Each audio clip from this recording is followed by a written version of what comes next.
Hello everyone.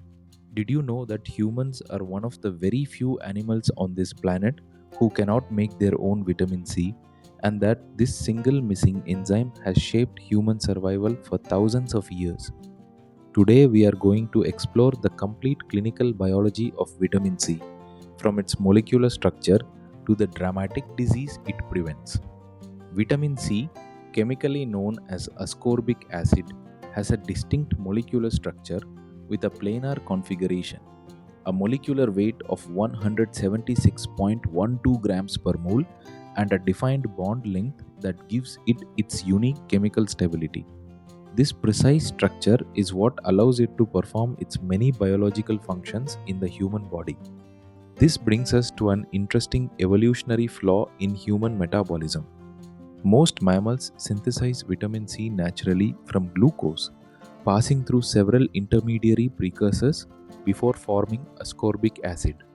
However, humans lack the active form of the enzyme L-gulonolactone oxidase, which is required to complete this final step.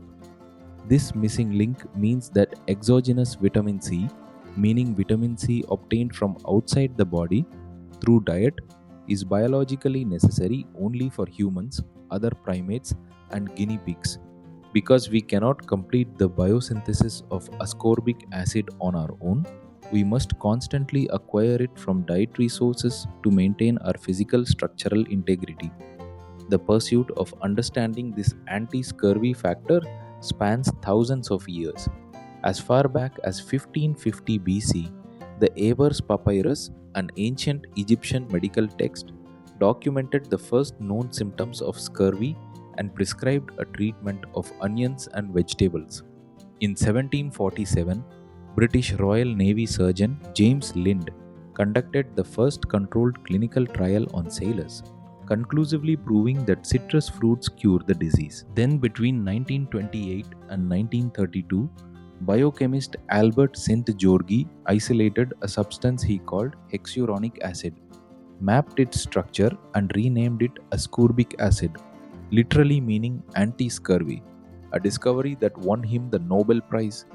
The key to understanding why vitamin C is so essential lies in collagen synthesis.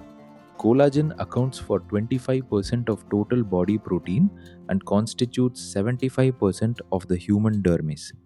Type 4 collagen forms the primary building block of blood vessel walls and skin basement membranes. Vitamin C acts as the essential cofactor for proline and lysine hydroxylases, enzymes that enable cross-linking and facilitate procollagen transcription, stabilizing collagen types 1 and 6.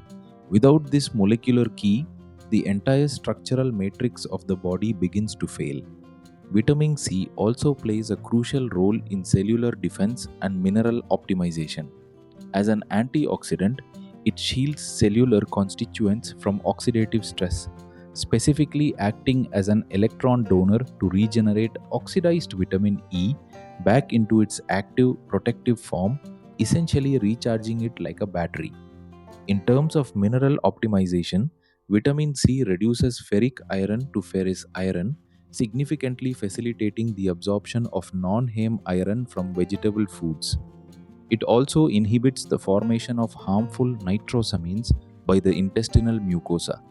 When it comes to dietary sourcing, vitamin C is highly sensitive to heat, and high temperature cooking decomposes the vitamin, while boiling leaches this water-soluble molecule into the surrounding liquid, which is why fresh produce is biologically superior. Among the top dietary sources per 100 grams, amla or Indian gooseberry leads dramatically with 600 milligrams. Guava follows with 212 milligrams, cabbage with 124 milligrams, amaranth with 99 milligrams, red pepper with 95 milligrams per half cup, orange with 70 milligrams, and strawberries with 49 milligrams per half cup. Amla stands out as exceptionally rich in both fresh and dry conditions. Looking at the pharmacokinetics of vitamin C, the maximum human body capacity for storage is approximately 1500 milligrams. Clinical signs of scurvy manifest when total stores drop below 350 milligrams, typically within 4 to 12 weeks of insufficient intake. Absorption occurs in the distal ileum and efficiency remains near 100% at doses up to 100 milligrams per day. However, when intake exceeds 1500 milligrams per day, absorption efficiency plummets below 50%, with the excess simply excreted in urine, while trace amounts are stored in leukocytes, the adrenal glands, and the pituitary gland. Requirements for vitamin C vary significantly across demographics. Infants and children require 15 to 75 milligrams per day. Adult women require 75 milligrams per day.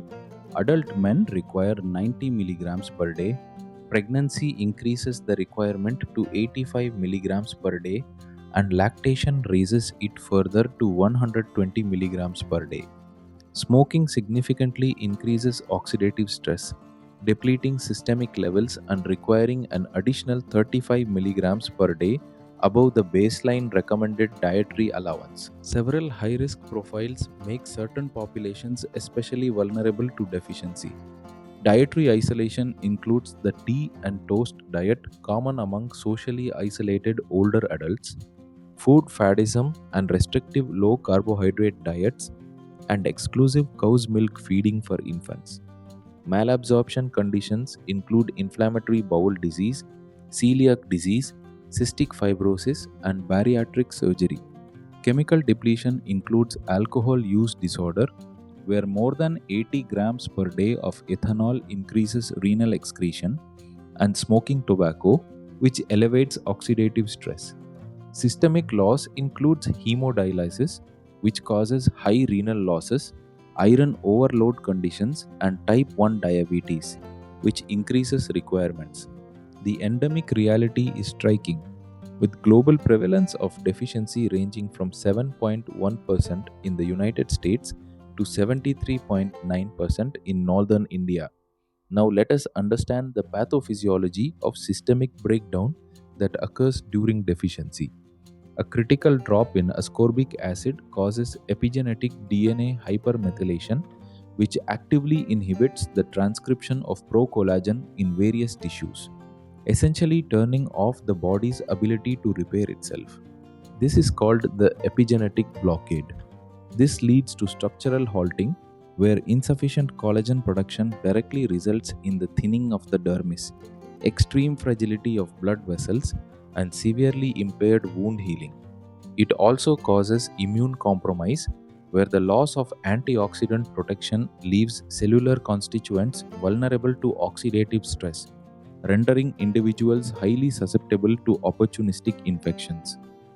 Elaborating further on scurvy, the clinical presentation follows a chronology of collapse over weeks 4 to 12. The initial prodrome presents as nonspecific fatigue, malaise, lethargy, and anorexia, preceding any visible signs. In the head and mouth region, gingivitis develops with severe bleeding and periodontal disease, along with alopecia and the pathognomonic corkscrew hairs, which are twisted shafts caused by fragmented collagen. In the skin and nails, mucocutaneous petechiae, ecchymosis, and hyperkeratosis appear, along with koilonychia and splinter hemorrhages in the nail beds. In the lower extremities, capillary fragility fails against gravity-dependent hydrostatic pressure, causing severe perifollicular hemorrhages that progress to indurated woody edema. In advanced and unchecked disease, scurvy leads to serious organ and system failure, including ocular bleeding such as flame hemorrhages, cotton wool spots, and retrobulbar bleeding causing papilledema, along with dyspnea, anasarca, hemolysis, jaundice, seizures, organ failure, and death. In pediatric scurvy, manifestations are 80% musculoskeletal, with children presenting with joint pain, hemarthrosis, and subperiosteal hematomas. They frequently display a limp and refuse to bear weight, with the knee joint most affected. A useful diagnostic distinction is the costochondral prominence pattern. The scorbutic rosary of vitamin C deficiency presents as sharp, angular, heavily tender swellings at the costochondral junctions caused by weakened connective tissue and subperiosteal hemorrhage, whereas the rachitic rosary of vitamin D deficiency presents as rounder, smoother, non-tender prominences caused by epiphyseal cartilage overgrowth. Moving to evaluation and investigation, diagnostic testing compares serum plasma against leukocyte levels. Serum plasma levels below 0.2 milligrams per deciliter indicate scurvy, but this method is highly sensitive to recent oral intake and can easily mask chronic deficiency, giving it limited clinical utility for assessing total body stores. Leukocyte levels are considered the gold standard, where 0 milligrams per deciliter indicates scurvy, 0 to 7 indicates deficiency, and above 15 indicates sufficiency, since white blood cells resist sudden dietary changes and provide an accurate, precise measure of total body stores. Clinically, dermoscopy reveals follicular purpura. A 4 mm punch biopsy shows dermal atrophy and fragmented collagen, and imaging may show epiphyseal separation of the distal radius. Mandatory concomitant screening should also include vitamin B12, folate, calcium, zinc, and iron to evaluate for associated anemia. For treatment, the response to supplementation is typically rapid, with complete resolution of signs and symptoms usually occurring within 1 to 3 months. In adults, the dosage ranges from 500 to 1000 milligrams per day, or alternatively 2 grams per day for 3 days, followed by a taper to 100 milligrams per day. In children, dosage can go up to 300 milligrams per day. Regarding toxicity and interactions, vitamin C is highly water soluble, making severe toxicity rare since excess is simply excreted. However, it can cause gastrointestinal upset or diarrhea at mega doses, increases the risk of oxalate kidney stones, and can cause false results in laboratory tests such as urine glucose strips. Beyond scurvy, vitamin C clinically supports tissue repair and surgical recovery through collagen synthesis in the context of wound healing.